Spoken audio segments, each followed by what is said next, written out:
Hello hi friends. అసలు నిన్న మొన్న కానీ అంతకుముందు 3 రోజుల కిందట పల్లవి ప్రశాంత్ అరెస్ట్ అయిన కానుంచి కానీ అసలు చాలా బాధాకరం.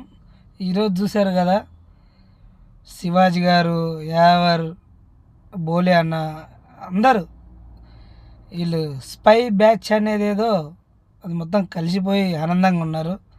ఇన్ని రోజులు మాత్రం చాలా నెగిటివ్ చేశారు జనాలు. బోలే అన్నను మాత్రం ఎప్పటికీ మర్చిపోకు. పల్లవి ప్రశాంత్ గారు, మీరు బోలే అన్నను మర్చిపోవద్దు. చాలా కష్టపడిండు, ఆయనను బాగా గుర్తుపెట్టుకోవాలి. ఇంకోటి, అప్పుడప్పుడు మీడియా ముందుకు ఆన్లైన్లోకి వచ్చేసి అలా ఇలా మాట్లాడిన వాళ్ళు ఉన్నారు. కానీ అందరి మీద బోలే అన్న నీవు బాగా గుర్తుపెట్టుకోవాల్సిన మంచి. ఇంకొకటి, వెనకాల వాళ్ళందరూ